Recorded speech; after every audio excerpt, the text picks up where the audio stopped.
48 kilo अवैध गांजा के साथ पिता और पुत्र गिरफ्तार, गए जेल।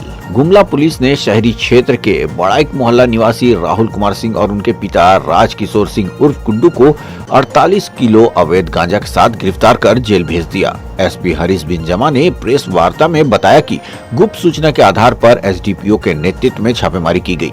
घर की तलाशी लेने पर एल्बेस्टर रूम में बिमल पान मसाला लिखा हुआ 4 थैला टेप से लपेटा हुआ बरामद हुआ, जिसमें लगभग 48 किलो गांजा बरामद किया गया। इसके अलावा तलाशी के क्रम में 39,280 रुपए नगद भी बरामद हुए हैं। एसपी ने आगे बताया कि दोनों पिता पुत्र अवैध रूप से गांजा की खरीद बिक्री करते थे। गुमला ब्यूरो दीपक गुप्ता की। ये कल रात एक गुप्त सूचना मिली थी जिसमें सूचना इस प्रकार थी कि एक घर में रखकर गांजा को बेचा जा रहा है मल्टीपल जगह पे घूम कर। तो एक टीम बनाई गई सदर एसडीपीओ के नेतृत्व में, जिसमें टाउन थाना प्रभारी और थाने के बाकी जो फोर्सेस हैं और जो अफसर हैं वो इन्वॉल्व थे।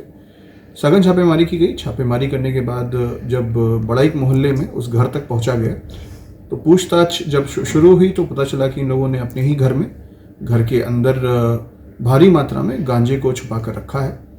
तो रिकवरी वहाँ पर कुछ इस प्रकार होती है कि 2 अलग अलग जगह पे स्टोर्ड टोटल 32 किलो और 16 किलो, तो टोटल 48 केजीज गांजा इनके घर से बरामद होता है। 2 व्यक्तियों को अरेस्ट किया जाता है जो दोनों बाप बेटे हैं, जिनका नाम राहुल कुमार सिंह और राजकिशोर सिंह है। ये दोनों का आपराधिक इतिहास रहा है। इनफैक्ट एक व्यक्ति जो फादर है राजकिशोर सिंह, वो उड़ीसा में भी एक एनडीपीएस के ही मामले में तकरीबन 10 साल जेल में रहकर आया है और उसके बाद भी इस तरह के कार्यों में संलिप्त है।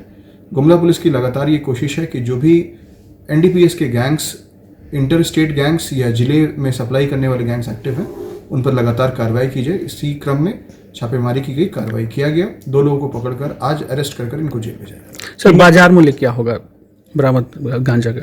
देखिए, ये तो वेरी करता है, इसलिए बाजार मूल्य तो बहुत स्पेसिफिक हम लोग नहीं बता पाएंगे, लेकिन एक अनुमान से तकरीबन जो है ये क्या 1 केजी जो है वो 50,000 के आसपास रहता है। अलग से बता देंगे क्योंकि ब्राउन शुगर का तो बहुत स्पेसिफिक रहता है, गांजे का बहुत तरह का वेरिएशन रहता है, इसलिए एग्जैक्ट बता पाना तो मुश्किल है। लेकिन जो रिकवरी है वो अराउंड 48 केजीज की हुई है। घर में ही कुछ कैश मिला है और वो जो कैश है वो लगभग 40,000 के आसपास कैश रखा गया है। इसके बारे में पूछताछ किया गया तो कोई कागज़ ये लोग नहीं दिखा पाए और इन्होंने बताया कि गांजे को ये अलग अलग जगहों पर गुमला जिले में बेचते थे और उसी के माध्यम से जो पैसे कलेक्ट होते थे उनको वो घर में रखते थे। तो उस पैसे को भी सीज किया गया है और दोनों व्यक्तियों को अरेस्ट कर आज जेल भेजा जा रहा है। अपडेट खबरों को देखने के लिए देखते रहें खबर 365 न्यूज। साथ ही लाइक, शेयर और सब्सक्राइब करना ना भूलें।